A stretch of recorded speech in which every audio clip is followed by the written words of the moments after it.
Good afternoon, everybody. Colin here with Techout. Today I'm going to be talking about the Galaxy Z Fold 4 and the S23 Ultra and which one I prefer and why I like both of them. So first things first, if you're looking for battery life, if you're looking for an all-day phone that you can literally basically use all day, S23 Ultra is for you.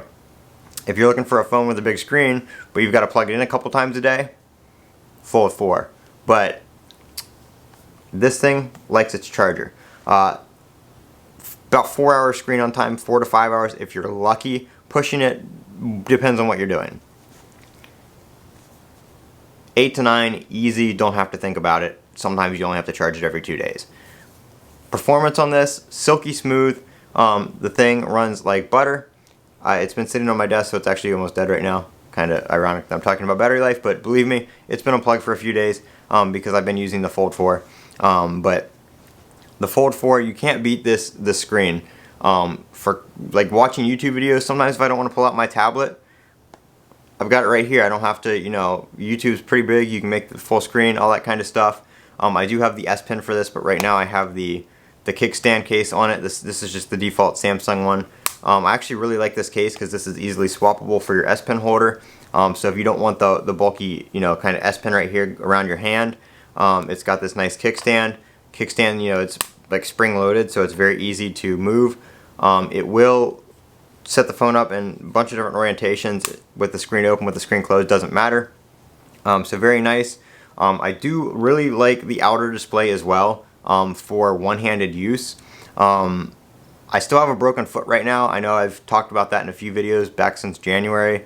Had a little incident on the stairs, broke my foot, had surgery. I've got about another 4 weeks before I can fully walk on it again, so I'm still using the old crutches over there.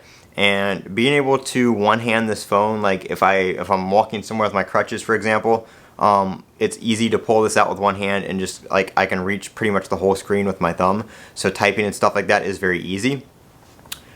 Which is great because when you're on crutches, it takes up, you know, both your hands to walk around. So doing a lot of stuff is kind of limited. Whereas this phone, you know, I can get to about 80%, 90% of the screen.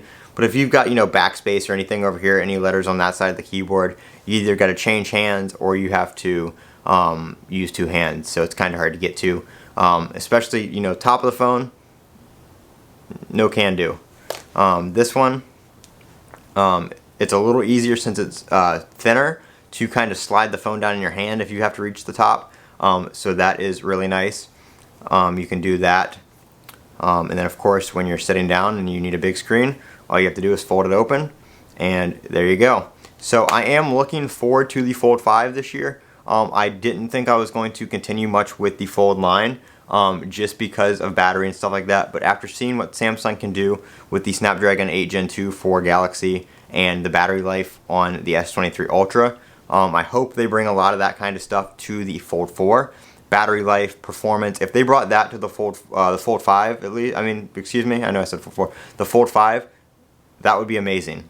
If we had Galaxy S23 battery life on the Fold 5, excellent performance. It would be no questions asked, a purchase.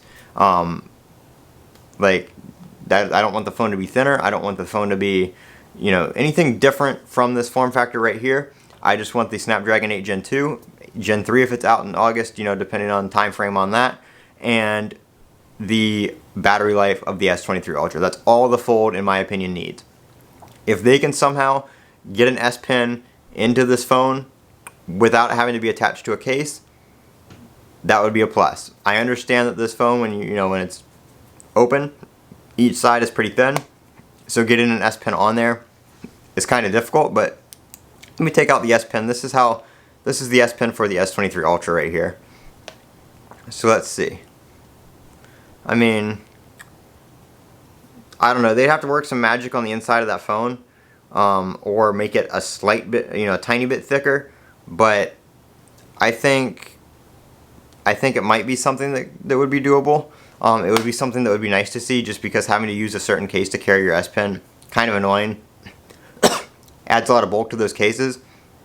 Whereas, you know, on the S23 Ultra, it's right there on the bottom of the phone. You don't have to use a case. You don't have to worry about your S Pen. It's just right there in the phone by itself. So that's what I want to see on the Fold 5. And that is kind of my S23 Ultra versus Fold 4 comparison, as well as my Fold 5 wish list based on what we got on the S23 Ultra. So I'm Colin with Techout. Don't forget to comment, rate, and subscribe. And as always, have a great day.